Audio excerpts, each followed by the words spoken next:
இது வந்து சினிமா விழாவா நீங்க பாக்குறீங்க, இது சினிமா விழாவே கிடையாது. இது ஒரு அரசியல் விழா. நாளைக்கு விஜய் படத்தினுடைய கோட் ஒரு அரசியல் விழாவாக தான் தொடங்குது. என்ன சொல்றாரு, ஒரு கோட் படத்துக்கு யாரும் பார்க்க வந்தா ரசிகர்கள் யாரும் இங்க கொடி எடுத்துட்டு வரக்கூடாது அப்படின்னு சொல்றதெல்லாம் என்ன அர்த்தம்? எடுத்துட்டு வான்னு அர்த்தம். படத்துக்கு எவ்வளவு கவுண்டர் டிக்கெட்? 130 ரூபா. 130 ரூபாய்க்கு மேல நீங்க செலவு பண்ணக்கூடாதுன்னு சொல்ற தைரியம் அவருக்கு இருக்கா? சொல்ற திராணி இருக்கா? சொல்ற தில் இருக்கா? ஏன் சொல்ல மாட்டாரு? 200 கோடி ரூபாய் வாங்கி பாக்கெட்ல போட்டாரு. இங்க இருக்கக்கூடிய விஜய் ரசிகர்கள் எவ்வளவு ஒரு முட்டாள்தனமை நோக்கி நகர்றாங்கன்றது புரிஞ்சுக்கணும். தயவு செய்து மக்கள் புரிஞ்சுக்கணும். நீங்க 2000 ரூபாய் கொடுத்து படம் பார்க்கறோம், உலகத்தில் மிகப்பெரிய முட்டாள் யார்? நீதான்.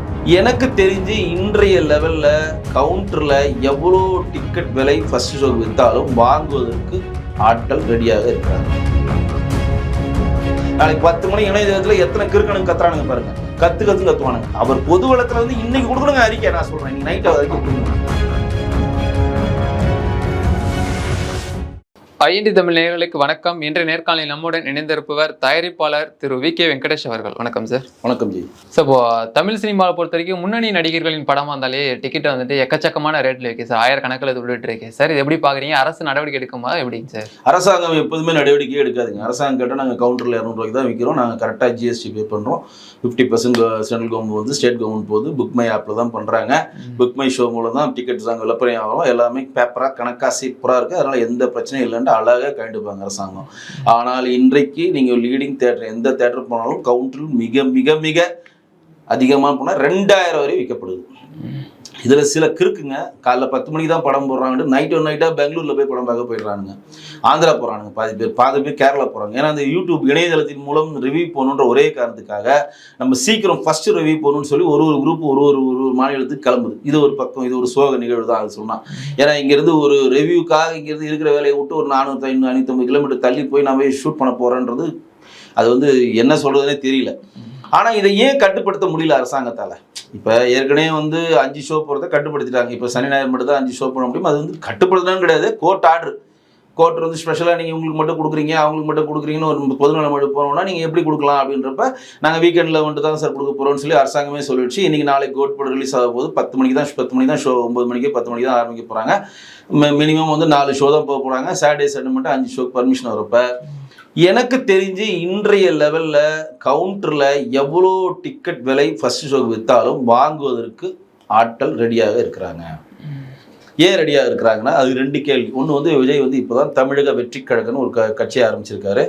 இந்த கட்சியின் மூலம் வந்து வர 22ஆம் தேதி 23ஆம் தேதி போஸ்ட்போன் ஆகிருக்கு. நான் விக்ரவாண்டில் மிகப்பெரிய ஒரு மாநாடு நடத்த போகிறப்ப அந்த மாநாடில் கலந்து கொண்டு சிறப்பிக்க வேண்டும்ன்ற கண்டென்ட் உள்ள உடையவர்களும், விஜயோடைய ரசிகர் மன்றத்தை சேர்ந்தவர்களும், விஜயோட அரசியல் அமைப்பை சேர்ந்தவர்களும், விஜயோடைய படத்தை நம்ம கொண்டாடி விஜய் மன்றத்து குட் புக்கில் போய் நம்ம இடம் பெற்றால் நமக்கு ஒரு மாவட்ட தலைவரோ அடுத்த கவுன்சில் தேர்தலோ எம்எல்ஏ தேர்தலோ எம்பி தேர்தலோ சீட் கொடுப்பாங்க.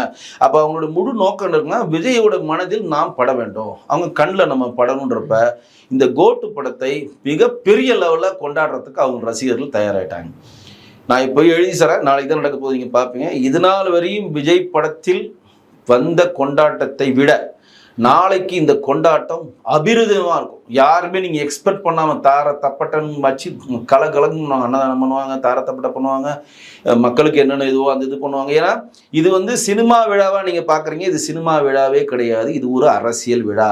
நாளைக்கு விஜய் படத்தினுடைய கோட் ஒரு அரசியல் விழாவாக தான் தொடங்குது. என்ன சொல்கிறார், ஒரு கோட்டு படத்துக்கு யாருன்னா பார்க்க வந்தீங்கன்னா ரசிகர்கள் யாரும் இங்க கொடி எடுத்துட்டு வரக்கூடாது அப்படின்னு சொல்றதெல்லாம் என்ன அர்த்தம்? எடுத்துட்டு வான்னு அர்த்தம். சமூக வலைதளத்தின் மூலம் அதை கொண்டு போய் சேர்க்கணும் தான் அவசர அவசரமா கொடியை ஏற்றி அதை வெளியிட்டாங்க. ஆனால் விஜய் போன்ற ஆட்கள் பொது வழியில வந்து என் படம் வந்து 2000 ரூபாய் டிக்கெட்டுக்கு ரசிகர்கள் யாரும் வாங்கி பார்க்கக்கூடாது, என் படத்துக்கு எவ்வளோ கவுண்டர் டிக்கெட் 130 ரூபா, 130 ரூபாய்க்கு மேலே நீங்கள் செலவு பண்ணக்கூடாதுன்னு சொல்ற தைரியம் அவருக்கு இருக்கா? சொல்ற திராணி இருக்கா? சொல்ற தில் இருக்கா? ஏன் சொல்ல மாட்டாரு? 200 கோடி ரூபாய் வாங்கி பாக்கெட்ல போட்டாரு அவரு.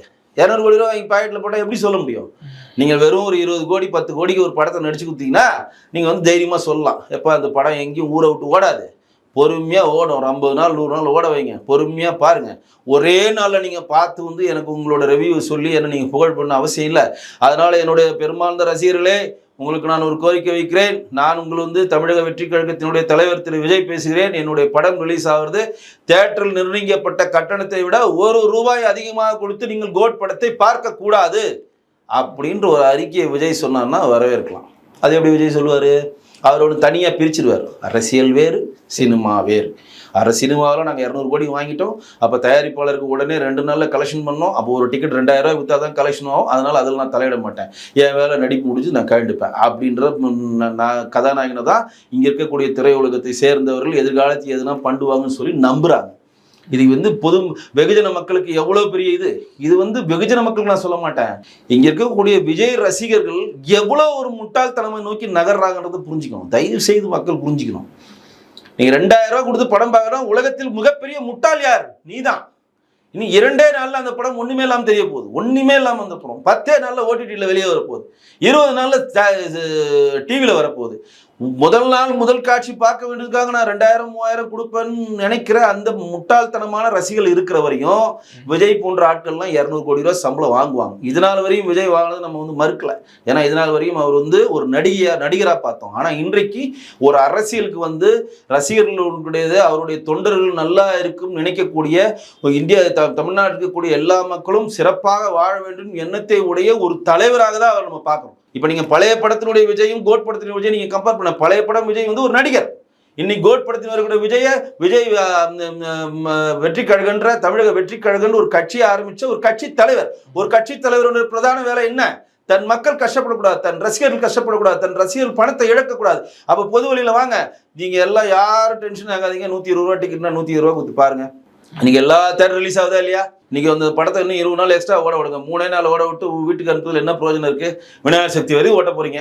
விநாயகர் சக்தி மறுநாள் வரையும் ஓட்டுறது தானே இப்பயே ரிலீஸ் பண்றீங்க. ஏன் இப்பயே ரிலீஸ் பண்றீங்க அந்த படத்தை? வியாழன் வெள்ளி சனி விநாயகர் சக்தி வருது, மறுநாள் சண்டே சேஃப் ஜோனு.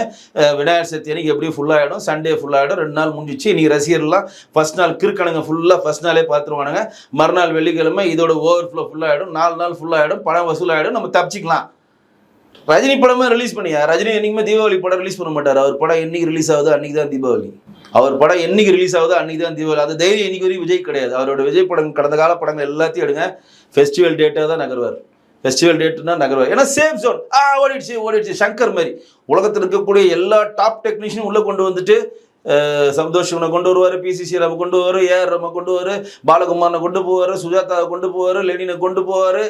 எல்லா இந்தியாவில் இருக்கக்கூடிய டாப் டெக்னீஷியன்லாம் அவர் படத்தை கொண்டு வந்து அது செம்மையாக அமைச்சு. இந்த படம் என்னால் தான் ஓடிச்சு பார்த்தியா, நான் தான் அந்த படத்தை சூப்பராக பண்ணணும் கிடையாது. எதுவுமே இல்லாமல் ஒத்த கேமரா வச்சுக்கிட்டு கொடுத்தாருப்பார் பாரதி ராஜா, அவர் தான் டைரக்டர். எதுவுமே இல்லாமல் ஒத்த வீட்டை வச்சுக்கிட்டு கொடுத்தாருப்பார் விசு, அவர் டைரக்டர். எதுவுமே இல்லாமல் ஒரு zoom in zoom out close wide இதை வச்சே ஒரு இட்டு கொடுத்தாருப்பார் பாலு மகேந்திரா. எந்த டெக்னிக்கல் சப்போர்ட்ஸ் இல்லாமல் அவர்களெல்லாம் வழி விழுந்த காலத்தில் எல்லா ஜெய்சி விருது வாங்கலாம் வச்சுக்கிட்டுலாம் ஒரு படம் காட்டுறாங்க பாருங்க. அந்த மாதிரி தான் இப்பயும். இப்போ நான் சொல்கிறேன் பாருங்க, வெள்ளிக்கிழமை மணிக்கு ஒரு ரசிகர்கள் 2000 ரூபா டிக்கெட் கொடுத்து வாங்குவான். பாவப்பட்ட ஜென்மம், அவர் வழியில் விஜய் கிட்ட குட் புக்கில் பொண்ணும் கொடியை எடுத்துரும். தலைவா நான் படத்தை பார்த்துட்டேன் தலைவா, ஓகே தலைவா, கொடியை பாருங்க தலைவா, விஜய் வாழ்கன்னு கத்தி ஒருத்தர் வெளியே போன ஒருத்தன் கத்துவான் பாருங்க. நாளைக்கு இணையதளத்துல சொல்றேன், நாளைக்கு 10 மணி இணையதளத்துல எத்தனை கிறுக்கணும் கத்துறானுங்க பாருங்க. கத்துவானுங்க. இதெல்லாம் அவர்கள் அறியாமையை இந்த நடிகராய் இருந்து அரசியல்வாதியாக மாறின விஜய் அவர்கள் யூஸ் பண்ணிக்கிறார். அவர் பொது வளத்துல இன்னைக்கு கொடுக்கணுங்க அறிக்கை. நான் சொல்றேன், இன்னைக்கு நைட் அறிக்கை கொடுக்கணுங்க. யாரும் 2000 ரூபாய் கட்டி என் படத்தை பார்க்க கூடாது. 2000 ரூபாய் இருந்தாலும் குடும்பத்துக்கு ஒரு மாசம் சம்பளத்துக்கு ஆகும், ஒழுங்க ஒரு மாசம் செலவுக்கு ஆகும். போய் குடும்பத்தை பார், 200 ரூபாய் டிக்கெட் கிடைச்சா பார், இல்லை அடுத்த ஷோ பார், முடியலையா அடுத்த நாள் பார். இப்படி சொல்லக்கூடிய தைரியம் அவருக்கு இருக்கிறதா?